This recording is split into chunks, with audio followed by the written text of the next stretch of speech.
Playboy, you made that beat.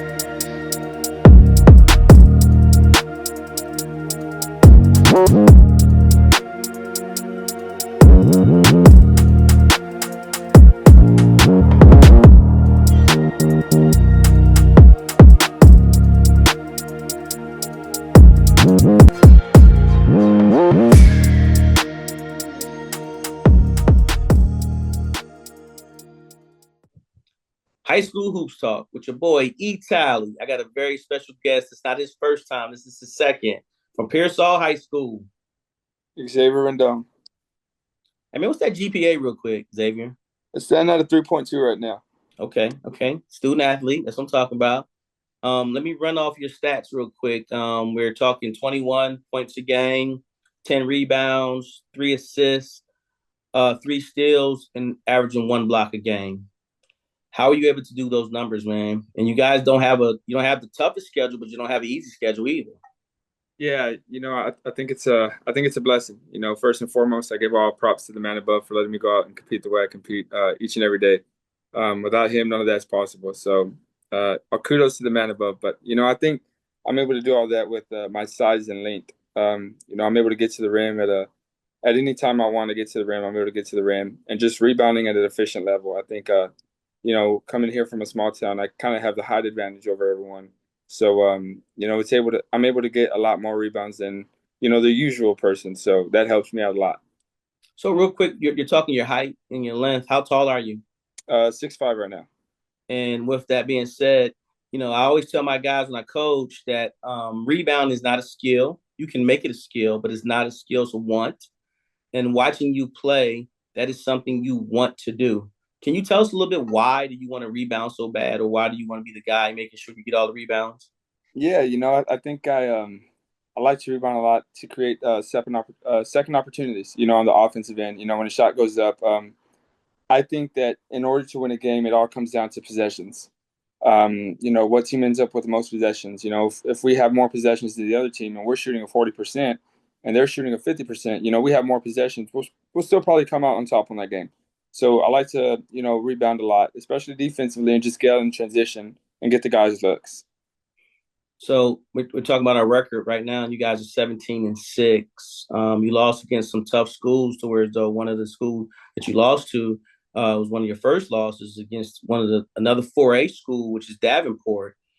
Can you talk about that game a little bit? What happened, man? That was, again, that's a tough loss for you guys, but it's a good loss because it's early in the season. Yeah, for sure. Coming out in Davenport, we had prepared all week for it. And, late minute, we had to scratch two of our starters off of the game. They ended up getting hurt in practice. So we were with, I think, 6 guys in total against Davenport. And, I just kept telling the guys to be effective, be effective. I'll find a way to be effective, whether it's defensively, rebounding, getting into the passing lanes, whatever. And we were going, I think, possession for them. And in the fourth quarter, I think they went on a little 14-0 run and capped us off there. But, great team from Davenport, very disciplined. And, they wanted a little more than us. Well, I'm marking my calendar right now, and I'm gonna make, as long as you guys stay undefeated, it will be a game of the week for us, and that's the tenth of January, and you know what happens on the 10th of January, Oh, right? yeah. That's uh that's gonna be the game, right? So Yeah. that's the game of the week. Let's talk about that. I'm not trying to give anybody new bulletin board material or anything, but how are you looking forward to playing that game? And again, I know you have some good competition. You have Pleasanton still, Divine, but the 10th, that's the game that we kind of talked about a little bit earlier in the season. How much and how ready are you ready for that game on the 10th? I think, me individually, I come prepared every day. Whether it's in a practice, I'm big on, you practice the way you're going to play. Um, so going 100%, I think my body is finally back to 100%, due to injuries. And I think I'm ready to come off. And, January 10th is a big game. I think it's going to be the game of the week in our district. I think everyone's looking forward to seeing it. I think as a team, we can't wait for that game either. I think we want to get revenge from last year, and that's what it's all about. This is a revenge tour, and so far so good. So just take it one game at a time, and when January 10th gets here, we're going to see what happens. All right, well let's rewind a little bit and let's talk about something we was talking about before we went on air. Eagle Pass, man, really? Eagle Pass, Man, bro. Talk to me yeah. about that, man. Come Uh, on, they came out and hit us in the mouth. they We did. Yeah. they did. We watched a lot of film on them, and I think us and the team we got complacent a little bit, and we said, okay, like look at these guys, we're able to beat them, and from a layup to a free throw to a three to a jump shot, nothing was going in for us, and it was crazy because they probably knocked down about 8 to 9 threes each quarter. It was crazy. Like they just weren't missing, and I was like, "Are you serious?" Like the game that we're supposed to blow this team out, they come out and put a show on, and I was like, "Man!" So that was a tough loss. All right. So let's switch gears a little bit and let's talk about our academics.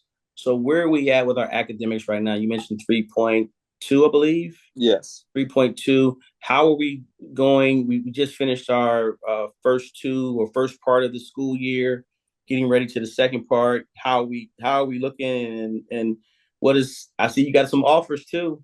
You got some Yeah. offers too. I'm watching. I'm watching. So how are we getting ready to prepare for that? Excuse me.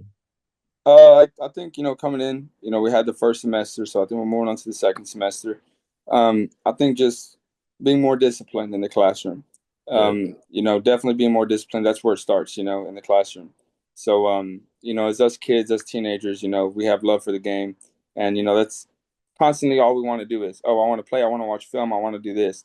But at the end of the day, like our coach harps on us, if we don't have the grades for it, there's no need to be watching film. You're not going to be able to play on the court. All right, give your coach a shout out real quick. Go ahead. Big shout out to my coach, Jeffrey Viesca from San Antonio. Man, that dude does a lot for us, and it doesn't go unnoticed, man. So big props to him.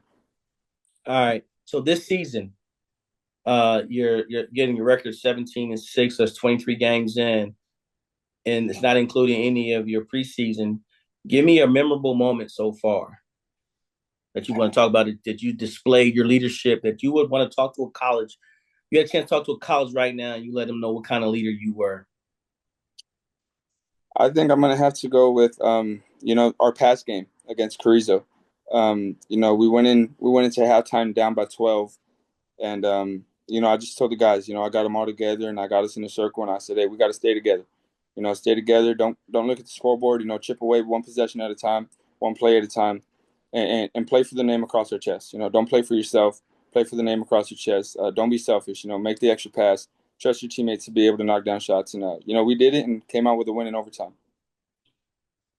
This season, you haven't, I don't know how much adversity that you had to, endure. I'm sure quite a bit because this is your last tour, like you said, this is it. So, how are you handling that adversity on and off the court to ensure that yourself every day that you get back in the gym, you're getting the results you want? Yeah, I think that's the biggest thing of it all is facing adversity and how you handle it. And I think my family plays a big role in that, and helping me out. When times do get tough, and I start to second guess myself of, why is it getting so hard, and why is it this, why is it that, why are the injuries coming? My family's real open up to talking about me and helping me through those moments. And then once again, just leaving it all in the man's hands. I think God has a plan for me, and whatever His plan is for me, I have no choice but to follow it. And I love it, man. I love talking to you. Like I told you earlier, and I hope you really understand. You believe me when I tell you, man. You are a great motivator. You are. We call it an old soul. You talk well above, and you're very ahead of your peers as far as your maturity level. Continue doing what you're doing. But one of my questions I wanted to ask you. So the younger kids are looking up to you guys because again, you guys are having a winning record. You're doing really well right now. What advice would you tell them right now, your seventh and eighth graders, to tell them to prepare themselves for a middle school, for high school basketball? What would you tell them? What's a piece of advice you would tell them? Yeah, I think seventh and eighth grade. It's crazy. My brother's actually in eighth grade, so he's coming up to high school next year. So I harp a lot to him and his friends about it. Just staying disciplined and being motivated, having self motivation. Um, I think that's the biggest thing for me. You have to be able to do the things you hate like you love them. Whether that's waking up at 5 in the morning to go run, going to work out, going to the gym. You know, and my biggest thing is I tell them you have to be able to work in silence when nobody's watching. If you're able to do that in countless amount of unseen hours, it's gonna pay out when it's when the game's on, when it's time to shine. So that's the biggest thing I harp to them. So, we talked about college a little bit. So what goals or aspirations once wherever you decide to go for school, what goals and aspirations from the academic side do you have and from the athletic side do you have? Academic, I want to be one of the best in the classroom. I think that's where it all starts is at the college level when I get to college, that's exactly what I want to do. I want to get my degree in kinesiology, and I definitely want to be one of the best in the classroom. Go grade wise, I think sports wise, I want to win some type of championship, some type of title. Not only as me but as a team. Together. I think that's one of my biggest goals when I get into college is winning the championship for sure. So this, the way you talk and the way you are in reference to you always mention, hey, I want to go play ball at the next level as far as, college.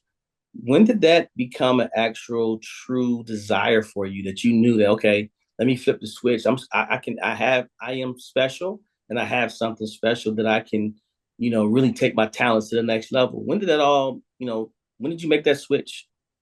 Yeah, I think my eighth grade summer year. I think I had an incredible season in junior high. It was crazy. I had about 12 games in junior highs. I picked up three triple doubles in junior high, and from that moment on, I said, you know what? There's something special about me. There's a gift that God's given me that I got to put to use, and that's when it all started. And I was in the gym every day. I was grinding. I was grinding. I was a lot of unseen hours, and it's got me here now, and it's a blessing. I think.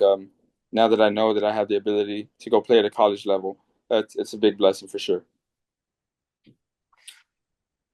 As far as your work ethic, as far as, on and off the floor, who do you contribute that to? Who do you give that, like, is that something that you just, hey, you knew you had to fall in love with the work, or is it like, hey man, just your coach, or who gives you that? Who makes you make sure you get that work in? For sure, man. I'm gonna have to go with my dad. My pops. I think I've seen all the sacrifice that he's done for me and my family, and the sacrifices for me in general. So he's always pushing me, to not give up and to not quit, and especially late in games when I start to get tired and the fatigue starts to kick in. I always remember he tells me, those are when champions are made. Um, and kudos to him. He pushes me to my limits, and he brings out the best in me. And my work ethic is the way it is because of him. So real quick, just some off the line stuff where though, we're gonna stop talking about basketball so much in school. So what do you do on your free time? What is some of the things that you like to find yourself doing towards though, just to kind of be a kid? At the Yeah, end of the day, you're very mature, but you're still a young man though. So what do you like to do? yeah, for sure. I think in my free time, I like to watch a lot of basketball, a lot of college games, and hang out with my girlfriend and her family and my family. I think those are a lot of things that I do in my free time when I get the chance to. Um, you know, I think yeah, we still have to be a kid in our own way, but I also know when it's time to flip the switch and get back in the zone. So who are you watching? What's your favorite college team? My favorite college team. We're talking football or basketball. Let's talk. Let's ask both. Let's do both. Let's do football first since we're at the CFP. I like Texas Longhorns, man. I'm a Ah, big Longhorn fan. I tell people, if you're from San Antonio, there's nothing wrong with loving on the Texas Longhorns, especially right now. You got the fact that Colt McCoy, did what he did back in the day with the Longhorns, and you had something to root for. Ricky Williams, and it's a lot of Longhorns that you could root for or be behind. I know we still have UTSA, but still, again, Yeah. there's nothing wrong with that. Nothing wrong with okay. Give me football. Give me basketball. I'm gonna go with Texas Longhorns again, man. I think Oh, really? Yeah, I think Zarek Onyema and Shindell and all them. I think they're a good team, man. You know, Jordan Pope, he can get to the rim at any point given time. I watched a lot of them too, for sure. Okay, okay. NBA, are you a Spur? You're gonna hate me, man. I follow Russell Westbrook. Oh, really? You That's know my what? guy. No, I don't think honestly, I don't think there's anything wrong with that right there. And the only reason why I say I'm the same way. I'm a big LeBron fan. I was a fan when he was in. I was more of less a fan when he went to Miami because I love Dwayne Wade. So when those two partnered up, I was just like, man, I was really like. And then I just became a fan just to, because he just got so much hate. And it's not that I like the guy who gets all the hate, but I like to help the guy who gets all the hate. So I didn't think he did anything wrong by switching teams. So I'm a big LeBron fan, so I can understand Russell Westbrook being in there right now. Then where's Russell at right now? He's out with the Clippers anymore. He's with Denver, right? Yeah, he's with Denver now. Yeah. And how's his season coming along right now? Oh man, he's 9-2 and they're a starter right now. Really? He actually just he made history. He was him, Jokic, and Dante Sabonis are the only guys to get triple doubles, shooting 100% with no turnovers. Wow. That is awesome. That is awesome. That's what's up. That's Yeah, what's up. Okay, okay. So professional football team, who you like? I like the New England Patriots. The Patriots, man, man. Well, you don't have a football team here, so I can understand that. I can understand Boston everywhere. exactly, exactly. But I can understand that though. You guys, yeah, they do a phenomenal job. They did a lot of winning when you were growing up, so I can see it. Yeah, I can see it. Okay, okay. Well, hey man, real quick, one, thank you for giving me this time just to sit and talk and just get everybody caught up to what's going on. I will be at the game on the 10th. It is right now, and it's looking like it's going to be a actual away game. So it's in Somerset. So I will be down in the stands in Somerset to watch you play that game. Anything you want to leave us with? And again, just thank you again, man. yeah, for sure. And no, I just for anyone who's watching this, anyone who's hearing this, dreams can come true, and you dictate how far you go. There you go. Xavier, again, man, thank you for checking in with me and just give me this time. Again, man, seriously, sky's the limit. Sky's the limits. And you are a young man. If you shoot at the bullseye and you miss the first time, I promise you, keep shooting. You're gonna get it. You're gonna get it. All right? Appreciate it, man. Always. Thanks, brother. Alrighty, sir.